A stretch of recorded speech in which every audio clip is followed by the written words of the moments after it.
I stopped going to the therapist for like, I don't know, it's like 3 months go by. Everyone's just obsessed with this video still. She keeps popping up on like, anytime I'm on Facebook or Instagram, she's just videos of her sitting on her fucking couch, just acting stupid. So I eventually decide I'm going to kill myself. And I'm gonna do it in front of her. Kill myself. Kill myself. I'm gonna kill myself. Decide I'm gonna kill myself. Eventually decide I'm gonna kill myself. Can you feel it? I can feel it. Eventually decide I'm gonna kill myself. I'm gonna kill myself. Kill myself. Decide I'm gonna kill myself. Kill myself. I'm gonna kill myself. And I'm gonna do it in front of her. Do it in front of her. I'm gonna do it in front. I'm gonna do it. I'm gonna.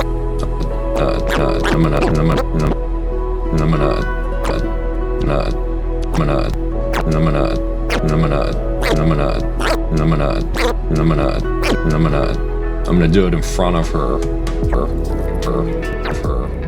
Welcome to the Fantasy Cast podcast, where three grown men pass the time by sharing their deepest, darkest fantasies.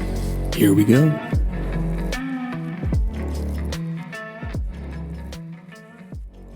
I don't know. There's an advertisement for something on YouTube where it's like, do you want to sound like an old man or a young girl? Or, well, it's like an AI thing, but his initial voice is so like full, robust. It's like, it's so unnatural sounding. Yeah. I thought I could pull it off once, but I just can't really. It's not a priority. You need like a good mic for that. Yeah, it's probably something like that. Just like imagine an hour listening to someone that's just like so loud and you know what I mean? And yeah, just it's like you're in his mouth. Yeah. I think the audience would really like that. If they're listening on their headphones, it sounds like they're being assaulted. Yeah. Hey John, what's going on? I haven't seen you in a while. Yeah, it's been a while, hadn't it? Couple weeks. Yeah. Well, what's up with this new job? You looking for another one?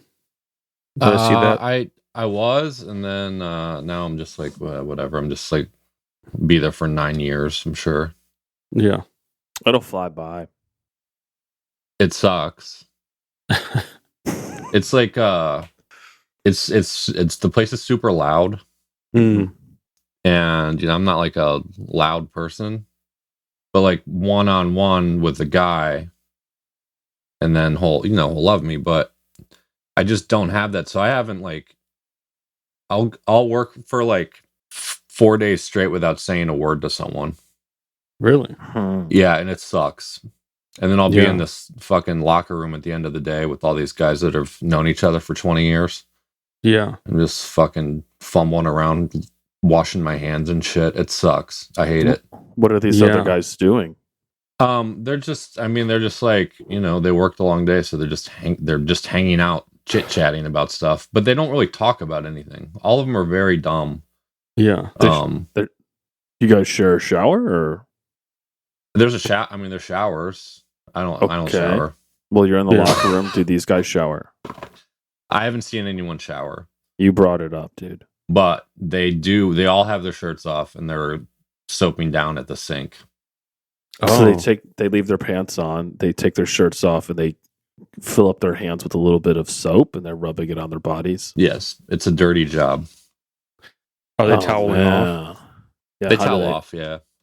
Are these guys single, young guys, old guys? What's the deal? These are mostly, it's like early 20s to early 20s. Then there's like no one my age. And then there's guys that are like 65. So you bridge the gap. I bridge the gap. No one knows. I mean, they don't know who, They don't know if they can talk to me. Yeah, they don't know if they can talk to me. Dude, okay, check this out. Send them to the podcast. Let them know what's up. That way, maybe if they say, maybe print out a card. You want to get to know me? Check out the podcast. So like I'm a mute. Yeah, don't talk to them when you get into it. I got an idea, John. This is what you do. You bridge the two generations, and you ask a group of young guys. You walk up to them like, "Hey, guys, I've been getting a lot of feedback from my girl that my mouth game is trash. I need some tips from you young bucks. Like, what kind of stuff you guys doing?" And they'll be like, "Oh, you gotta do the tornado, or you gotta whatever kind of moves they're doing." And then you yell over to the 65-year-old guys, and you're like, "Hey guys, get a load of this. What do you think about this? Yeah, here's what these young guys are doing nowadays when they're eating box. What do you guys think about that?" And you're snacking while you're doing this.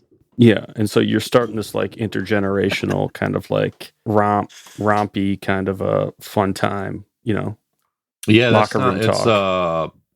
It's not even I thought it would be that vibe. I thought it'd be like a sexy, dirty vibe, dirty locker room vibe. Yeah. And it's not. It's only thing I've heard anyone talk about in there is the Penguin series. These kids love the Penguin. Yeah. Oh, really? What did they say about it? I mean, they're just. One kid was like, I just don't understand why they just don't bring in Batman. That's fucking depressing. It's the same world. I don't understand why they just don't bring in Batman. When you mentioned the Penguin, you triggered me. Yeah. That show pisses me the fuck off. You got some thoughts on that, Mike? Yeah, big thoughts. Yeah. Well, why do I have to yourself? Why do I have to suffer every fucking day I come home? I have a big TV. I want to watch TV. I want to be entertained. They get a fucking top shelf gay for pay actor. You know what I mean? Yeah. Yes. Yeah. Whatever. I don't care. But he knows what he's doing. He wants it bad and he delivers the goods. And then they give us this bullshit. It's just like Ryan. All that's out is what Ryan Murphy shows, The Penguin. What the fuck are we doing? Who's Ryan Murphy? He's the one that does American Horror Story. Yeah. It's 300 hours of shows that are just so boring. Yeah, I never got into that. Joyless. It's just what am I paying for? I have to start reading again? I got to learn how to read again? I'm tired, man. At least you have Andor. They threatened to cancel Andor. What's Andor? Andor is a show on it's a Disney Star Wars show starring one of the guys from E2 Mama Tambien, the smaller one with a more normal size head ratio to body. Little sexy guy.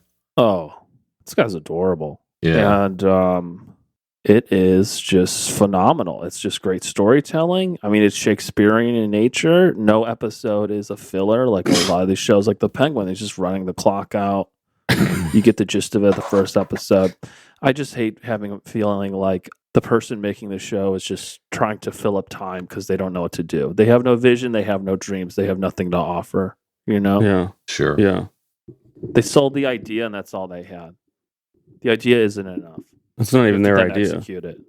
And it's not even their idea. So that's crazy. That's my little thing. I don't know why. I just feel like I had to share that. I don't know why. I know it's stupid. That's not really what we're here to talk about. I'm exhausting you guys. John's getting sad now, and no, I'm fine. It's whatever.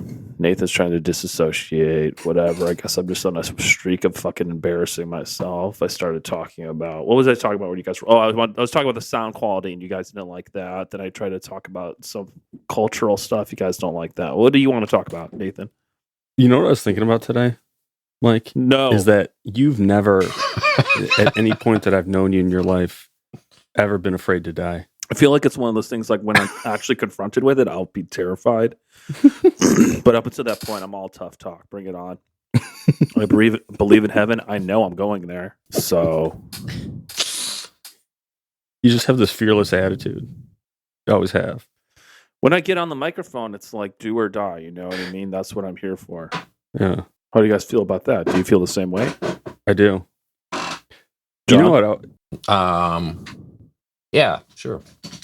You know I'd die for both of you guys, right? You'd what? I'd die for both of you guys. What do you mean? Like if I had a chance to offer my own life so that you guys could live a little bit longer, I'd do it. Okay, what's the minimum amount of time? Like, let's say, like, if you don't kill yourself, Sean and I only live like 3 more months. Would you do it then? I do 6. 6 is as I low think, as you would yeah, go. I feel like that's a long enough time to wrap some stuff up. And to answer your question, John, so let's say Mike and his family move into my basement. You know, I've got a futon here. I could get them a hot plate, like I can install a little kitchenette down here. They'd have their own shower, their own bathroom. They'd be right by the laundry. They're living in our house, in our basement. Mhm. There's no lock, so I could come down whenever I wanted and hang out with Mike. And there's a gas leak down there, right? And it's like, uh-oh. Either Mike is going to inhale these fumes and die, or I put my mouth over the leak Right. to give Mike enough time to get out. You couldn't just put your hand over the leak? Put your mouth straight into the gas? No, because you got to create a seal, like a really tight seal. Okay. Yeah, And the So, only like, way how- to do that is to just wrap your lips around it. Well, how far does it go in? The pipe. Yeah. It depends. It depends on how far I can take it. The farther, the better. But far it's do just you- what my throat How far do you think you will can take allow. it? I think I could probably take it about 7 or 8 inches in there. Like once it starts to go down my throat, that's you're talking like sky's the limit. But just to get it past the gag, I think I could take it about 8 or 7 or 8, maybe 9. And gotta anyways, It the keeps whole getting time, bigger. the whole time my lungs are being filled with noxious fumes, and you can get out safely. And for all I care, you can keep living in my basement. My family will live on the top floor. Crazy to imagine my life falling apart and me moving to DC to live in your basement. Yeah. What the fuck would I be doing there? Well, you're always welcome. You're always welcome, Thanks. Mike. Thanks, man. That's cool. I would extend the same to you. I don't know about deep throating a gas pipe. We don't have any loose pipes just dangling out there. And but yeah, I mean that's if you to say. That's cool. Yeah. Same goes for you, John. Like if you were to, if you're need to live in my basement, I'll make it real nice down here. So it's like not nice now. Storing a lot of stuff, but I'd get a storage locker. You don't have to worry about it. I'd just make it nice. I'd repaint it, put some nice furniture, a little place for your kids to play, get you a nice TV.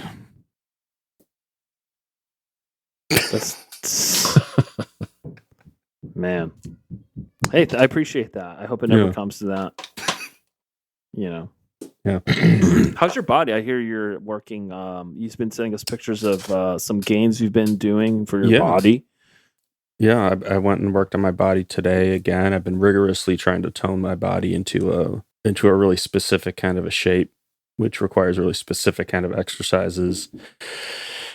Today I got to walk through the women's locker room because the men's locker room was locked. So the guy at the rec center, I go to a free rec center by my house, and he walked me through the women's restroom, which was a thrill because I've never been inside of a women's restroom before, believe it or not. And I just got to sit there and I had the whole place to myself, me and an elderly gentleman. And I just worked really specific muscles over and over and over. God, it's fucking boring. But the gains are coming, fellas. Your face looks smaller. Thank you. Yeah. Thank you, John. I appreciate that. I'm going to keep tracking my gains, sending you guys pictures of my body on a bi-weekly basis. And, were those pictures you sent? Those 2 pictures, were those one from yesterday and today? No, it was from 2 weeks ago. Oh, okay. It's hard to see the gains. The gains are almost imperceptible. You feel it. Yeah. You feel good. That's all that matters. You have to really look hard to see the gains, but they're there. Well, will we see it or what? See my body? No, yeah. Like, Once will we be able to see the gains? Oh, yeah, absolutely. Okay. That was rude. Well, John, you just asked him if he just took 2 pictures one day apart. So you kind of opened the door for me to ask that question. Well, I still what I've yet to do before this, I don't want you guys fighting over my body. It's never something I wanted, but what I haven't done yet is do what you guys do, which is to get unhealthy. I haven't gotten unhealthy. I need to get unhealthy with my diet. What do you mean get unhealthy? Just, kind of like how you guys do, just withhold almost all kinds of food. Oh, okay. You need okay. But you see that's part of shaping your body. Yeah, I need to do that. I just haven't had the willpower, but it's going to get there. I mean, maybe this is you guys making fun of me for my inability to make gains is the boost that I need. Remember when John was only eating Chipotle bowls with steak and lettuce? That's all he ate. Just doing dirty bowls. Is that just dirty bowls? This is eating chickpeas and ground turkey. Chickpeas and ground turkey. But I was also riding an exercise bike like 30 miles a day. That's crazy. I've gained like 12 pounds since I lost my job, just because I'm not walking anymore. Oh, right. Whatever. You know what's good? The best part about getting in shape and feeling good is then watching it crash and burn, and then you can see how far you can take that, and then you can get healthy again. Yeah, that's cool. That's what I like to do. I like to go back and forth, back and forth. I feel like we moved on from this locker room a little bit too quickly. Oh yeah, at John's work. No, it's not. No apologies. I just feel like there's so much more questions I have. Talking about like 3 generations of guys toweling off, cleaning each other, talking about each other's appearance and different TV shows that they like to watch, and I just think that that's just a hotbed for all sorts of erotic stuff. Yeah, it's not very erotic when you're in there. It's like 60 guys all at once in this. It's not a big locker room either. Super sweaty. Yeah. There's 3 urinals, 3 stalls that are open. Uh-huh. I mean, not open door, but like pretty fucking open. They're just right there. Yeah. Has a really good like exhaust system. Like I've never smelled anyone's shit ever. Ooh, that's cool. Just cool. I was shitting in there, and some guy walked in and he said, "Oh wow." It's the only thing I've laughed at the place the entire time I've been there. Oh wow. That's cool. How'd that make you feel? I think he saw my shoes and thought I was someone else. That's why he communicated with me. Yeah. Otherwise, he wouldn't have said shit because they don't talk to me.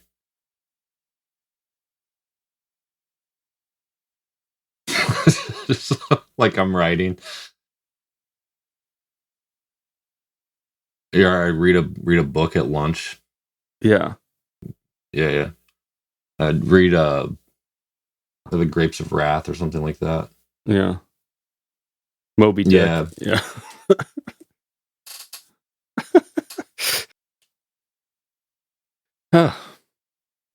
Well, John, I mean, since you've been away for a little while, do you want to kick us off with your fantasy? Yeah, sure. I also wanted to apologize because I've been busy with work, and then that shit happened with Jake. It's just been kind of fucked up dealing with that with Big Jake. You guys heard about it, right? He got kicked out of Arizona State. Yeah, he's put his head through a lunch table on a dare. And no. So he got kicked out, lost a scholarship. He's at Notre Dame. It's a red shirt. I don't know. Hopefully he turns things around, but I doubt it. Okay. Yeah. Okay. So, all right. I'm me right now, depressed as hell. borderline suicidal, this job, just life in general, just like no money whatsoever. Friends and family had me reach out to a therapist, and I go, and it's good. It's like the first session, I'm like, okay, I kind of like this. It's nice to like get shit off my chest. I go for like 3 weeks, still really depressed. She doesn't have me on anything yet. And she's like, when are we going to talk about your dad? And I was like, oh, okay, I was like, yeah, I can talk about my dad. And she's like, do you want to lay down? And I was like, yeah. So I laid down on her couch. I'm not facing her. And I started talking about that relationship, and I hear her giggle. Just like, and I was like, what? And she's like, oh, nothing. And I was like, no, what? Did I say something funny? And she's like, no, it's not you. She's like, keep talking. I'm like, okay. So I keep talking. And then she just like has this crazy, just like huge laugh. Like she's hysterical. So I get up and I'm like, what's so funny about this? And she's like, I'm so sorry. She's like, she's like, have you seen the Hawk Tuah video? And I was like, no, I've never seen it. And she's like, this is just this girl that they found her on the street. She says this thing like, Hawk Tuah spit on that thing, and it is the funniest thing. And I'm just like, okay, so she shows it to me. I don't laugh. So I leave. I call my mom. I'm like, yeah, the therapist fucking laughed during our session, laughing at the Hawk Tuah video. And my mom's like, well, have you seen the video? And I was like, yeah, I saw it. And she's like, it's so fucking funny. And I was like, it's not really that funny. It's like, it's nothing. It's just a thing. I was like, it's nothing. And she's like, no, John, it's really funny. Like the way it happened, like, and now her life is completely changed, and she's like a millionaire now, and blah blah blah. So I'm like pissed at my mom. So I'm like, all right, Mom, I'm gonna get off the phone. I tell her I love her, and she's laughing. She just doesn't respond at all. She's just like hysterical. Talk to a friend, tell him about it, and he's like, well, dude, it's like, can you blame her? It's one of the funniest things I've ever seen. And tell my brothers, same sort of story, coming to work, everyone's talking about it. I stopped going to the therapist for like, it's like 3 months go by. Everyone's just obsessed with this video still. She keeps popping up on, like, anytime I'm on Facebook or Instagram, she's just videos of her sitting on her fucking couch, just acting stupid. So I eventually decide I'm gonna kill myself, and I'm gonna do it in front of her somehow. So I know that I can't go over there and knock on her door. So I send her some fan mail, and I send two letters a day for like 3 weeks. Each one, like the first one's like a short thing, like, hey, Hawk Tuah, I love your video. I would love to meet you. Your biggest fan, John. And then progressively towards the end, they're like, it's like 7 or 8 pages, like handwritten. And my handwriting's like, it's like microscopic almost. Just there's so much text in there. So she still never responds. I don't even get anything from like her publicist or like her agent or anything, like nothing. I lurk outside of her podcast studio, just wait in my car, sitting there with a gun, pair of like cargo shorts, gun, and just a black t-shirt.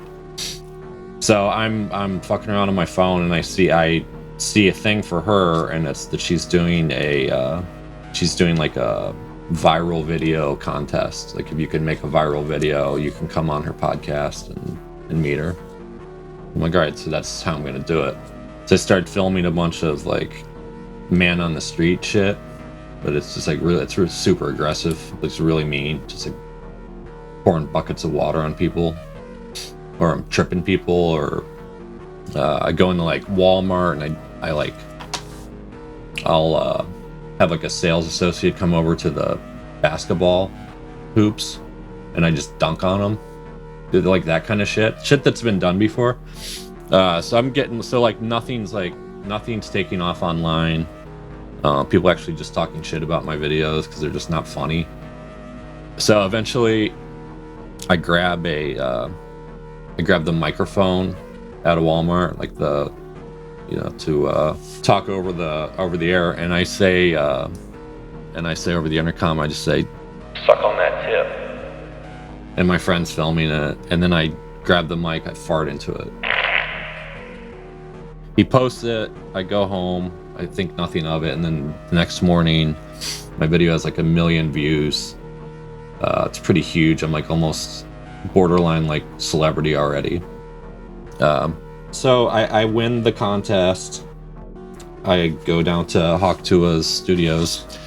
I meet her beforehand. She's like really kind of like a nice lady, really smart, and she's like genuinely excited about what's going to happen to me next, so she's like, all right, we're going to start, we'll start recording now. She's like, we're going to run it live. She's like, it's audio and video. I'm like, well, that's perfect.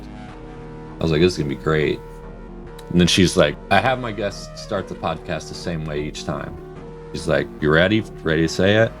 And then she slowly starts saying Hawk Tuah, spit on that thing. But I stop her right before she says spit. And I pull the gun out. It's loaded. And just hold it to my head. And she's like, she gasps and she's like, well, oh my God. And I look her in the eyes and I said, this is how I dream. And I pull the trigger. And it jams. And I just have this moment where I'm just like, what the fuck? Like, why am I doing this? Like I could be rich from these viral videos, Gun falls down on the table. She grabs the gun from me, and I kind of like snap out of it. And I'm like, Hawk, I'm so sorry. And she just points the gun at me and shoots me in the heart. That's it. That's awesome. Do you die instantly? Instantly. God, I wonder what your last thought was. Are you looking at her in the eyes? Yeah, we're staring at each other. Wow. And this part of her enjoys it. Yeah. Did your mom really see the Hawk Tuah video in real life? No, I don't think so. Oh, okay. That's really funny. Like the last thing that you see is her, this like kind of like the beginnings of just this crooked smirk as she's about knows exactly what she's going to do next. Yeah. Well, and it's gonna propel her into the next level of fame. Yeah, it's gonna be huge. Like she can be like a NRA super in this climate. She'd become a superstar, like an NRA superstar. Yeah, she'd be even bigger. Yeah. God, I just imagine you there, like you have this revelation where you're like, this isn't the way I want my life to be different, and then you see a gun being pointed at you from the Hawk Tuah girl, this person that just haunted you for the last, God, I don't know how many months, stupid. Just prevented you from getting any kind of help, alienated you from all your friends and family that would be able to support you, about to kill you. I feel like I was gonna say, like, doing all those writing of those letters seems like you would have like brainwashed yourself into actually liking her. Part of you does love her. Yeah, I'm like obsessed with her, I guess, just as much as everyone else. Yeah, I mean, she saved you in a way. She gave you like a sense of purpose. Sounds like you stopped going to therapy. That's my fault. That's on me. I could have found another therapist. Yeah. But God, it's hard to find somebody who hasn't seen that video. It's just so funny. Hawk Tuah spit on that thing, like she's charming. So many people. She's charming. So many people are going to see that video. It's hard to find a therapist that doesn't, that wouldn't find that absolutely hilarious and just not be able to contain themselves. The original fantasy I was gonna full on murder her. And then I saw some video where someone was like, "Oh, that girl's like super sweet," which whatever. But then I was like, I don't want to kill her. It's never the answer. Did you see her on Bill Maher? I did see some. I saw some clips. And like Bill Maher's making an absolute asshole out of himself. Yeah, that fucking guy. Jesus, I wish he would just go away. But yeah, that's cool. I noticed he didn't even jack off one time in that whole thing. No, not horny at all. Absolute lack of horniness, no sex at all. What did you say before you tried to shoot yourself?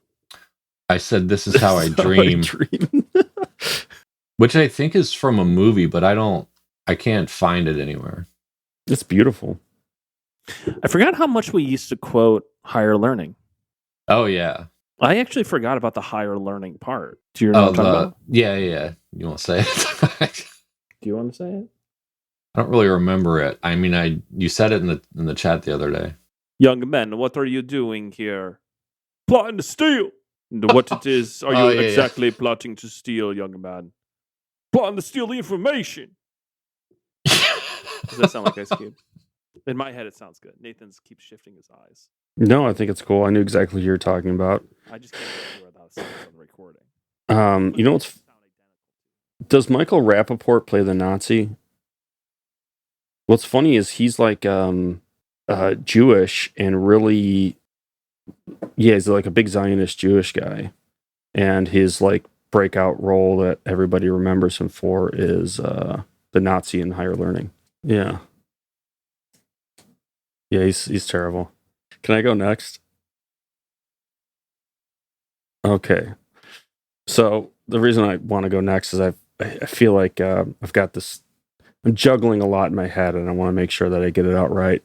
Let me give you a little backstory, John. So I'm working on a multi-piece fantasy that extends throughout several parts, and I'll give you a quick setup. I'm a night watchman who works at like a tech place that dabbles in time travel. I end up going back in time to like the 1600s, inadvertently introduce like super hot pornography into their ecosystem, come back forward in time. A butterfly effect of that is that the world is completely and totally free of any inhibition sexually. It's there's just no limits on anything sexual. But there's like a strict set of rules to maintain that like super horny world.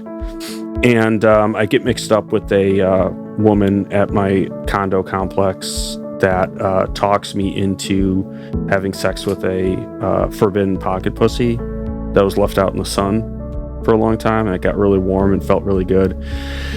And that violated a rule of like that society, and so I get kicked out into this the like outskirts of this area. It's like the other side of this giant wall, and in this outskirts of this society, of this hypersexual society, there's no sex whatsoever.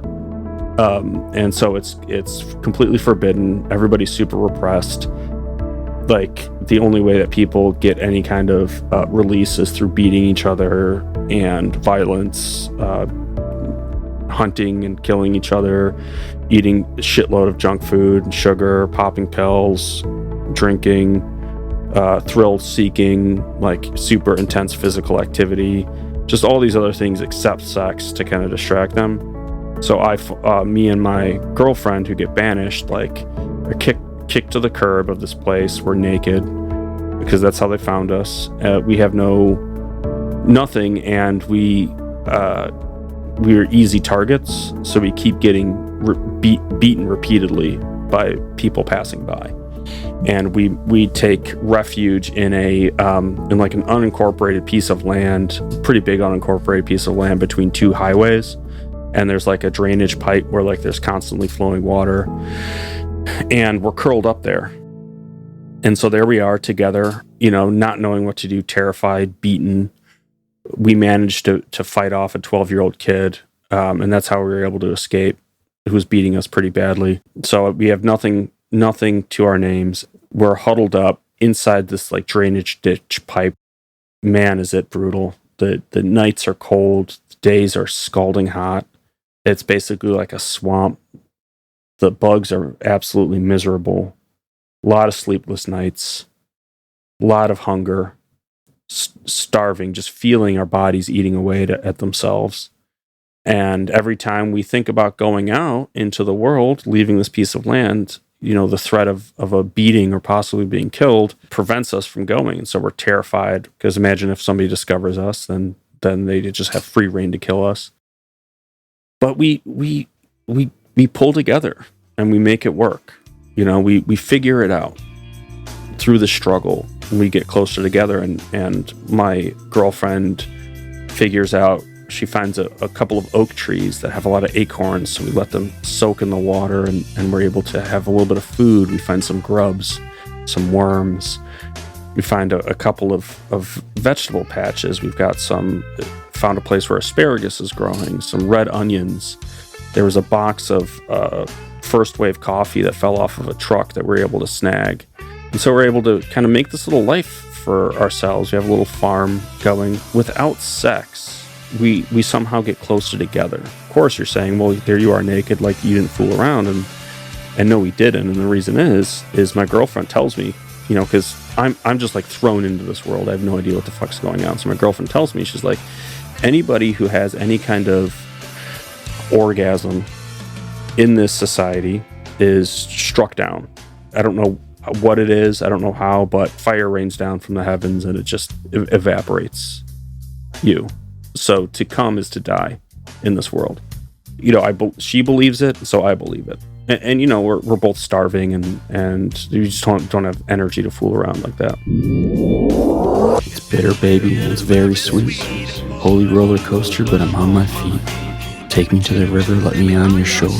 I'll be coming back, maybe. I'll be coming back for more.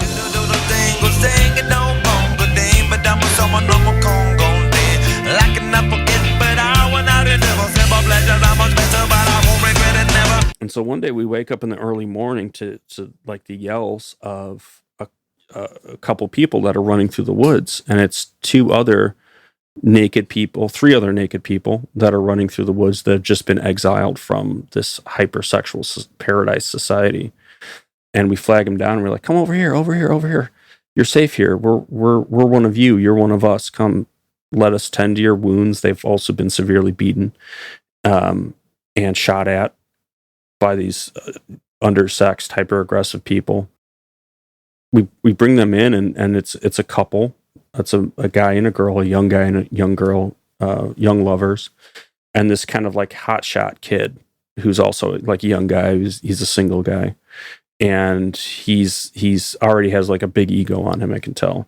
And we bring them in, and we're like feeding them asparagus and red onions and like mollusks that we find around, and other grubs and shit like that. And the couple is very grateful, and they kind of understand what's going on. But this hotshot kid is like spitting, and he's like, what the fuck is this? This tastes like shit. It's like, fuck this. I'm leaving. And so he starts walking off, and we're like, if you go out there, you might not make it back. He's like, fuck that. And he starts like, getting really fidgety. He's like, this is too much. I'm going to go jack off. So, and we're like, don't fucking do it. He's like, oh, what? I'm going to get struck down from the heavens. We're like, don't fucking do it. Because, he's used to this world where everybody's just jacking off wherever they want. So he leans over, he pulls his dick out, and he starts jacking off, and he gets hard. He hasn't come in a while, so he comes pretty quickly. Right when he ropes, my girlfriend's like, get the fuck down. So we all take cover, and this guy comes in his hand, and he reaches his hand up, and he's like, hey guys, look how much fucking cum I got. Hellfire missile comes down from a drone. Boom, annihilates him. Blown up off the planet. So we're like wiping blood and brains off ourselves, checking, making sure we're okay, and we're like, holy fuck. Completely in shock, but also grateful, that we didn't try anything funny, and that better there, but for the grace of God, that could have been us. And so, we end up forming this little community, myself, my girlfriend, this other young couple, and they tell us, we get to know them, and we ask them, if you're comfortable, share why you got banished. And they said that they were at a party and they were all getting drunk, and one of their friends had drank too much and passed out, and they all thought it would be funny if they sucked his dick while he was passed out drunk, took turns sucking his dick. And so they both sucked his dick while he was passed out drunk, and he didn't think it was that funny, and he saw it as a violation, and so they got kicked out. They're playful, but they're not bad people.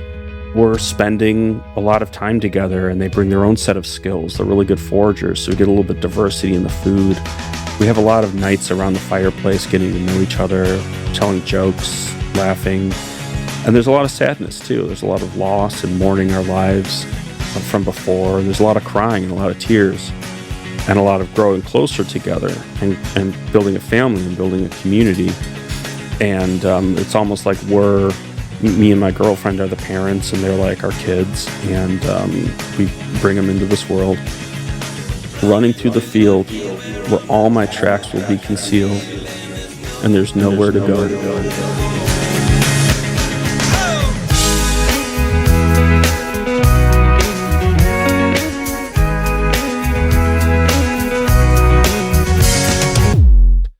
And one morning, while me and my girlfriend are out foraging, we come across, we hear a rustling, and we look over, and there's this guy pissing in the woods, and he's just like most people there. He's armed. He's got everybody there was really baggy sweatpants and really baggy college sports jersey jersey fabric sweatshirts. Because it's a very, you can't show any kind of skin or any kind of curves or anything like that. It's just too risky. And so he turns around and he's like, "What the fuck?" And he sees us, two people who are obviously living in these woods. And he he slowly reaches for his gun because he sees an opportunity to get some, to feel the rush of killing somebody. And the young guy hits him over the head with a log, and he gets knocked unconscious.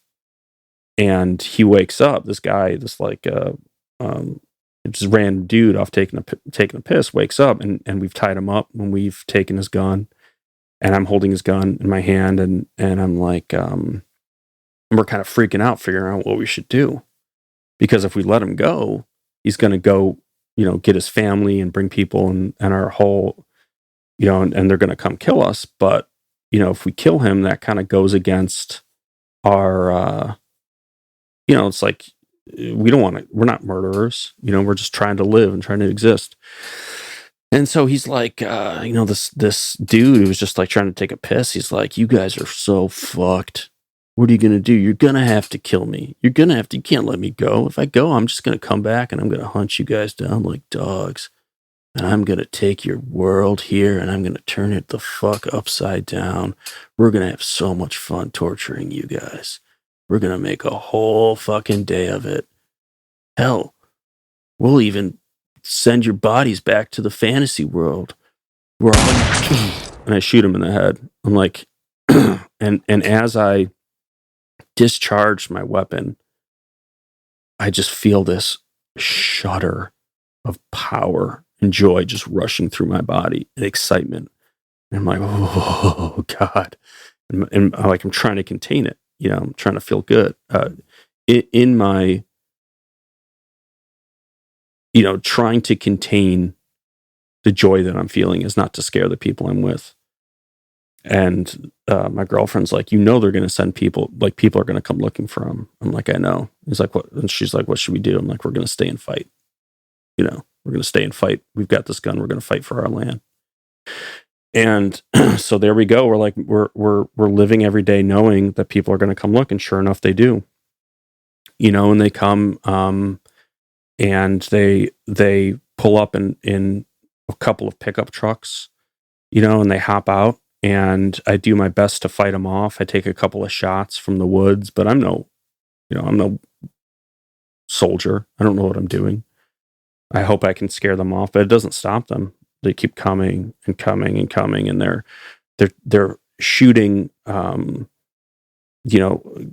basically surrounding us and getting closer and closer and closer. And they end up finding and killing the youngest guy. And the young guy and his girlfriend is just wants to yell out a scream, but she knows she can't, because if she does, they'll find her and kill her. And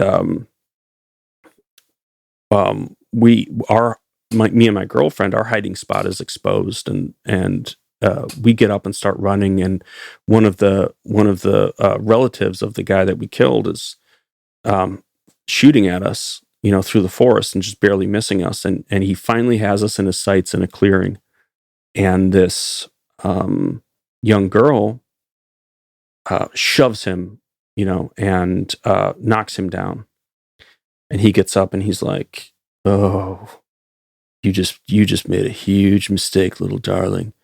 And she pulls his pants down and grabs his dick in her hand and sticks her finger in his ass. And he starts to get hard in her hand. And she starts edging him, and his whole family is standing around him. And they're like, and she's edging him. She's like, "I swear to God, I'll make him fucking bust. I'll make him fucking bust, and we'll both blow up, you and me right here. We'll both blow up." And one of the angry vigilante guys is like, "Just back off, honey. It's okay. I tell you what, you let him go." And this guy who she's edging is like, "She's gonna fucking make me come, man. Just listen to her, do what she says."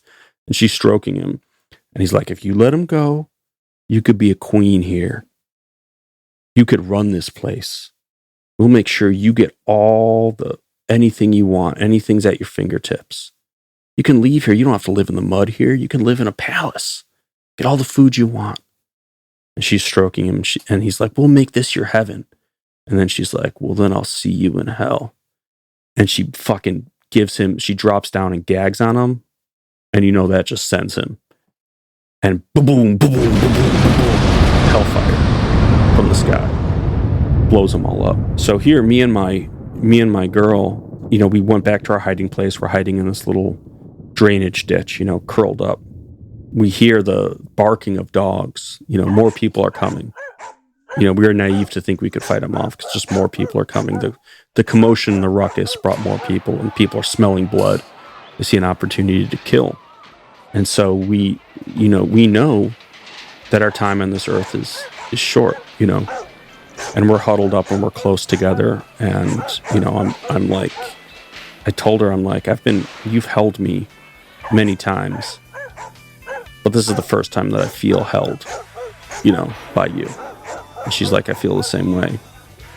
And as the barking gets closer and the yelling gets closer, and we see the flashes, the flashlights, I start to finger blast her a little bit, and she starts to feel like, I can tell she's like, I'm rubbing her clit, and she's feeling really like, I'm noticing the moisture start to accumulate, and she's feeling it, breathing and moaning.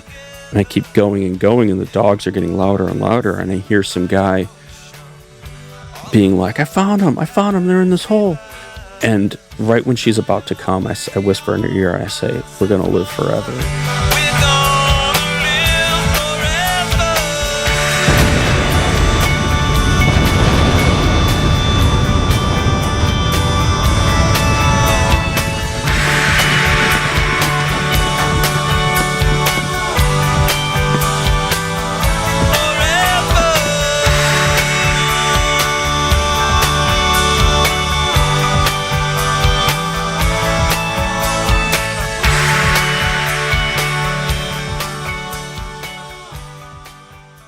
This was so cinematic. First things that on my notes here, cinematic. It's a family. You kind of create a family situation with these guys. And then I was thinking like, oh, he's going to become he's going to start to like killing. He's going to become a serial killer. But that's not what happened. It was kind of like a Walking Dead meets. So I was gonna say, Walking Dead meets Children of Men meets little bit of lifeboat in there. I guess people trying to survive. Was it I think horny enough for you? That's sexy. Anytime a man gets fingered. Oh, okay, yeah. So you really got in there. A forced nut. I love that. Yeah, it's so hot. It's so hot. It's so fucking hot. I mean, it's unbelievably hot. Can you imagine trying to restrict your spray so hard and then finally getting the opportunity to do it, knowing you're going to die? I mean, they don't call it, the French people don't call it the little death for nothing, you know? Yeah.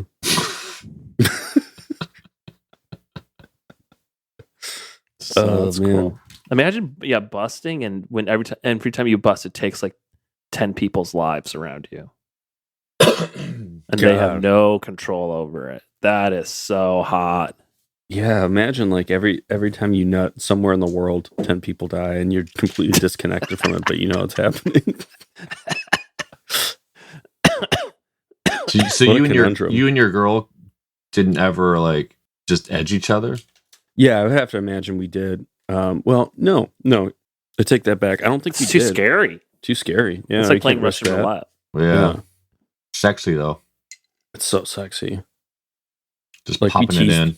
Yeah, we teased each other. Like she would get it hard and then like slap it around a little bit, you know, Mhm. Yeah. and like Sure. put a little bit in her mouth. That's too much. That'd be too much for me. Yeah, but there'd be no stroking, you know. I would just draw pictures of, maybe you guys draw pictures of each other coming, and like that's it.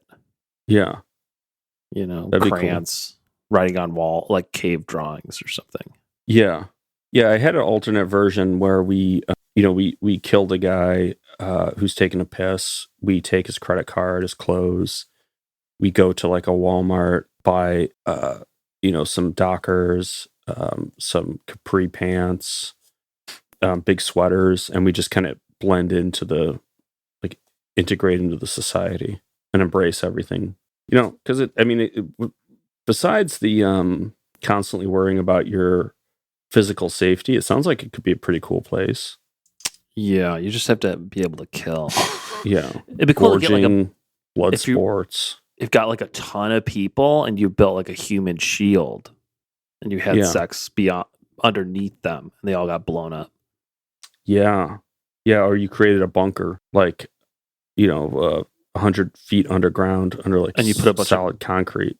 Tied a bunch of people to the top and then you have sex in there and they all get blown up. Yeah, Like a terrorist attack. Like you could just jack off in a crowd and kill everyone. Oh, totally. Yeah. Or if you're like going down, Yeah, like totally.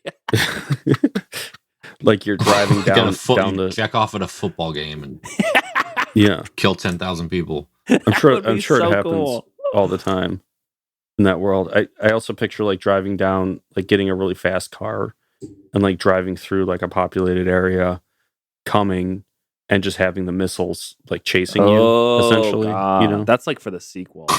yeah, that's like thrilling. Like people try to cheat the mechanism of. Yeah, the first one's like scary and sad, and then the sequel is like more fun and like clever.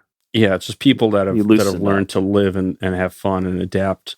You know, you find a community of horny people that are finding ways to come despite they're like the resistance. You know what I mean? All right, I'm ready to read mine. Yeah, I hit it. Okay. This is called Hygge. John, do you know what Hygge is? No, I saw you guys talking about that. Hygge is like the Swedish term for getting super duper cozy during the winter time. Oh, like a spa type thing. No, man, you just like get inside your house, open like the blind so you can see the snow coming down. You can put a blanket on, turn the heat up. You just get cozy. Imagine being in a fireplace, John, or being in a house with a fireplace and having a window open and it being like 32 degrees out. And right when the cold from the window hits you, it meets the warmth from the fireplace. Well, hold on.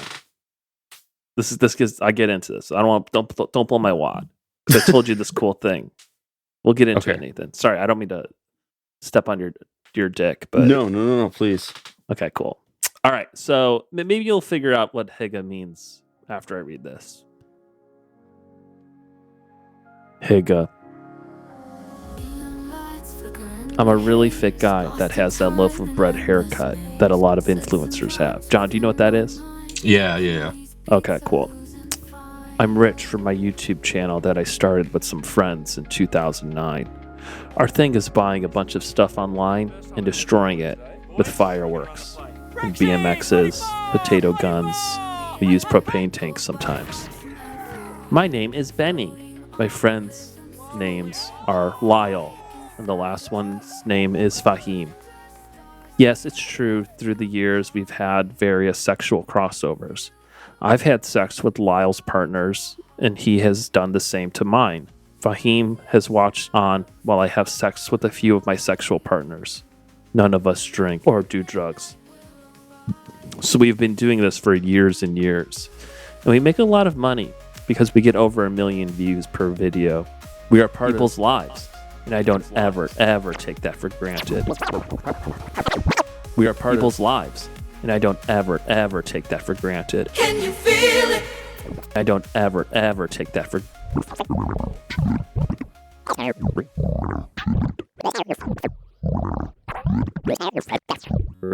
One summer, I was feeling a little bit lost, so I visited my friend John and Stephanie and their kid.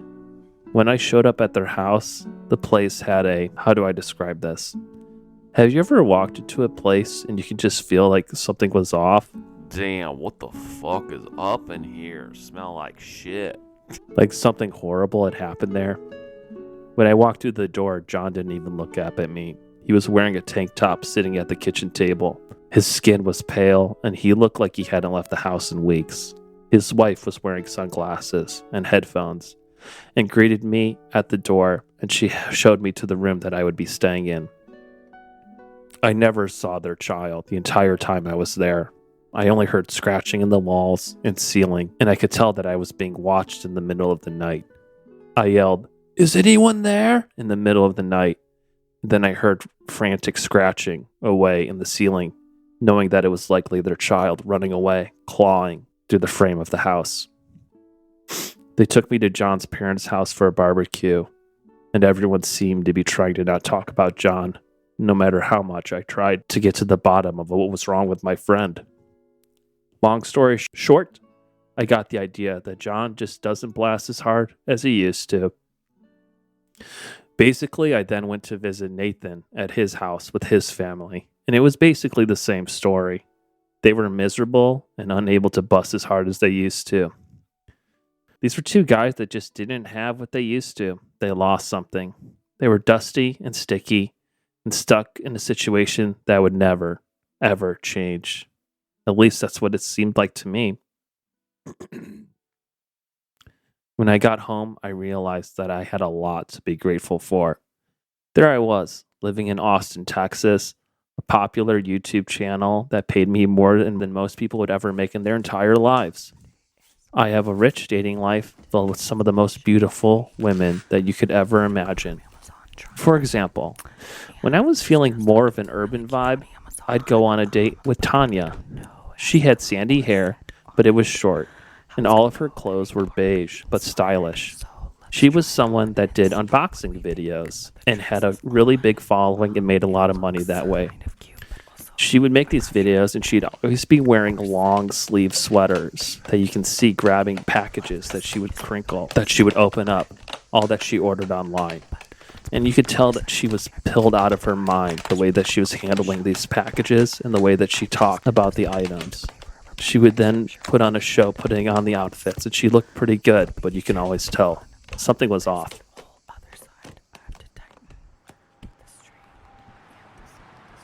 I'd drive to her high-rise, and all the windows would be open during the cold, crisp winter time. I'll find her in the sauna, sitting there slouched over because she is so frail and sickly. I disrobe and enter the sauna, bringing my erection with me that started on the highway to the high-rise about 10 miles away. I sat across from her, and without looking at me, she starts speaking in riddles, mentioning the storm that is coming, how everyone will be swept up in it, and when it spits us all out, We will be like polished stones along a stream, perfect and pure. I don't ask any questions. I don't understand what she's talking about. I just listen. And I walk over to her after a moment of silence, and she starts massaging my penis and suckling the tip of my member. And I can't even see her face because her hair is covering her face, and she won't look up at me. She whispers, "Take me to my room." I carry her in my arms while she buries her face into my shoulder. I take her out of the sauna, and it's so cold in the apartment because all of the windows are open and it's February, and we're on the 30th floor. I take her to the bedroom and slip her under the covers. I walk to the other side of the bed and slip in under the covers with her. During this whole time, there were 2 heating pads running at full strength underneath the covers. We put our heads under the covers, and I can't hear the traffic outside. I can't hear the people running each other over, shooting at each other, and traumatizing each other all over the city and polluting all over the city, and not obeying stop signs or even giving anyone eye contact. No one does this. Under the covers, we lose a sense of each other's bodies. It's so hot under there. I'm already able to slip my member into her mummy with ease, and my forefingers and middle fingers are able to slip into her anus as it is so slimy and relaxed down there and hot right now. Likewise, she slides her index fingers, middle fingers, and ring finger into my anus with her right hand. Our legs are both intertwined, fully connected to one another. My heart is racing so fast, and I can't see anything under the covers. It's so dark. Both of us are seemingly out of control and scared, but we have found a way to mutually hump each other, and we both spray at the same time. And it feels like my entire chest area has loosened up, and a warm, numb feeling pulses through my body as we disconnect from each other's genitals. My limbs involuntarily contract and relax in sync with my heartbeat. My mouth is completely open, my eyes bulging, but it's a warm feeling, and we both find ourselves crying and dry heaving. Then we embrace and sob under the covers. The windows are on a timer, and they close at some point after I've fallen asleep and the apartment warms up. I wake up at one point and I see her in pajamas, and she is on the carpet in front of the bed with her back to me, whispering to herself, rehearsing an unboxing video with invisible packages, correcting herself, whispering notes, and rehearsing the whole thing from the top. I go back under the covers and doze off.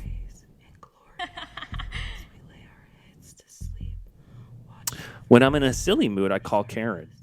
And when I'm in a party mood, I call Yolanda, and she brings over a bunch of interesting and beautiful women that I have these notorious parties with. I order hundreds of whipped cream containers from Costco and a bunch of alcohol, and I'll have a big bowl of gummies, and we have these notorious sex parties that go on for days at a time.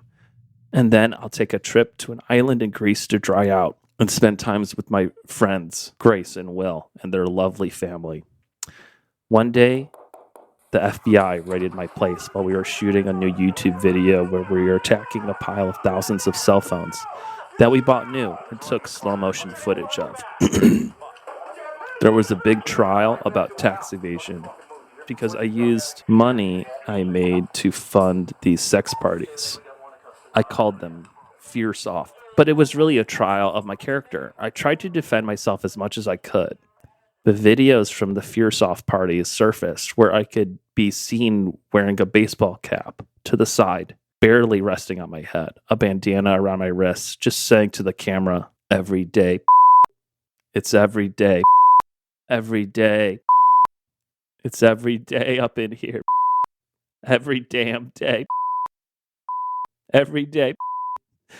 Well, someone recorded me absolutely silently in a dimly lit condo with no decorations or evidence of anything in the background other than a white leather couch and a giant TV.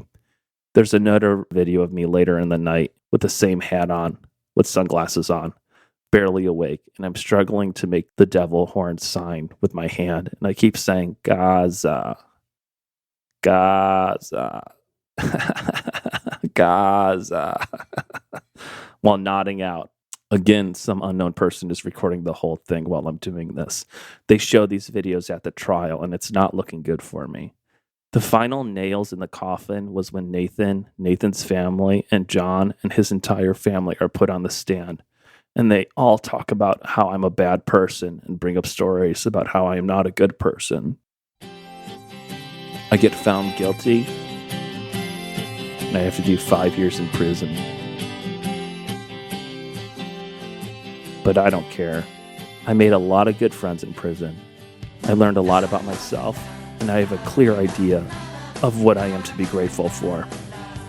My YouTube channel is still going strong, and I can smoke as much weed as I want any time I want. So if you have something to say to me, do it to my face, and don't act like a little bitch. Fuck you. The end. Thanks, man. Sorry, my throat's still scratched. Try and comprehend you, but I got a dyslexic heart.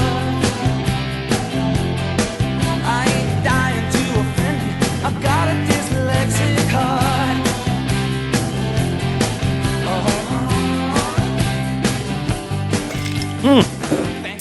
And that's Hygge. So that's a real thing people do.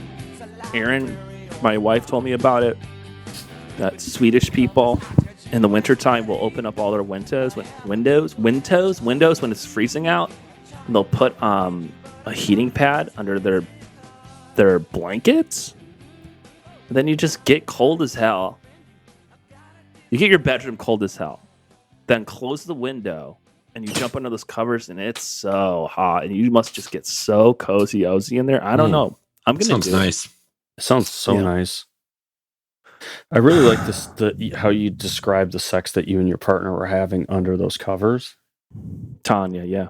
It was very detailed and explicit. And Thanks, man.